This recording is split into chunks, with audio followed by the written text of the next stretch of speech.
కర్ణాటకలో కాంగ్రెస్ ప్రభుత్వం ఏర్పాటు చేస్తుందని అంచనా వేశాయి ఎగ్జిట్ పోల్స్. ప్రభుత్వ వ్యతిరేకతను ఓట్లుగా మలుచుకోవడంలో హస్తం పార్టీ సక్సెస్ అయినట్లే అంటున్నాయి. కాంగ్రెస్ పార్టీ పూర్తి మెజారిటీ సాధిస్తుందని అంచనా వేశాయి India Today, Axis My India, Today's Chanakya వంటి విశ్వసనీయమైన పోల్ సంస్థలు.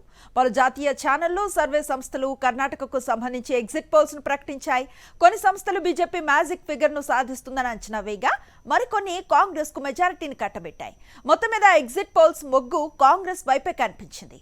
పూర్తి మెజారిటీ లేదంటే అతిపెద్ద పార్టీగా హస్తం అవతరించే అవకాశం ఉందని అంచనా వేశాయి. సీట్లు తగ్గినా బీజేపీ ఓటు శాతం మాత్రం పెద్దగా మారటం లేదు. అయితే జేడీఎస్ ఓట్లు, సీట్లకు కాంగ్రెస్ భారీగా గండి కొట్టినట్లుగా ఎగ్జిట్ పోల్స్ చెబుతున్నాయి.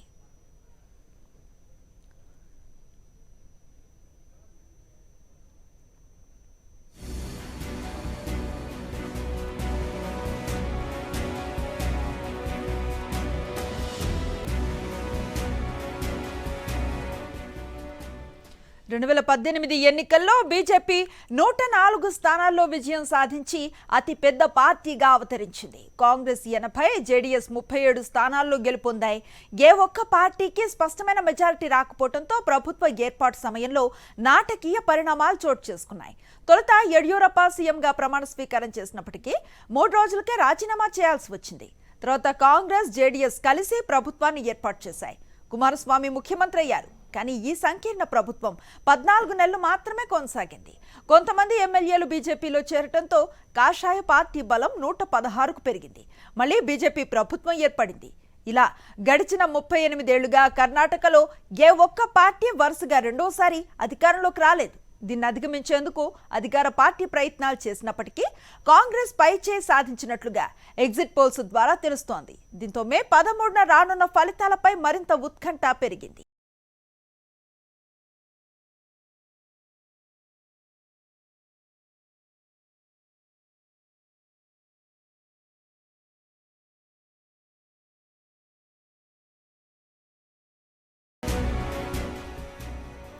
కర్ణాటక అసెంబ్లీ ఎన్నికల్లో బీజేపీతే విజయమని మరోసారి స్పష్టం చేశారు మాజీ ముఖ్యమంత్రి యడియూరప్ప. ఎగ్జిట్ పోల్ అంచనాలపై స్పందించిన ఎడ్డి కర్ణాటకలో వచ్చేది బీజేపీ ప్రభుత్వమేనని పునరుద్ఘాటించారు. ఓటర్ల నాడి తనకు తెలుసని, అసలైన ఫలితాల కోసం మే 13 వరకు ఆగాలన్నారు Yediyurappa. After the result, even now I am 100% confident because the government of the state and I know the pulse of the people of Karnataka. Even now I am telling you that we are going to get absolute majority and we are going to form the government. Sir, but exit poll as of... According to me, we are going to get absolute majority. The question of Hangam assembly does not arise at all. Sir, in any case of short...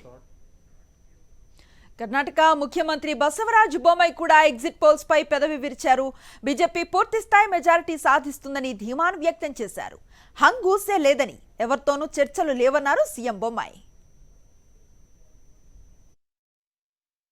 Exit polls are exit polls, and even these exit polls are going very close finish. So, but our information on ground is very clear that we are going to get 100% complete majority, comfortable majority, and the real poll results will be there on 13th. I think everybody should wait till 13th. Always, if you go back the track record, the more number of voters turn out is always better for the BJP, not for Congress. And this shows that a lot of people who otherwise not come and voted, especially in urban areas, they have come and voted. So that is the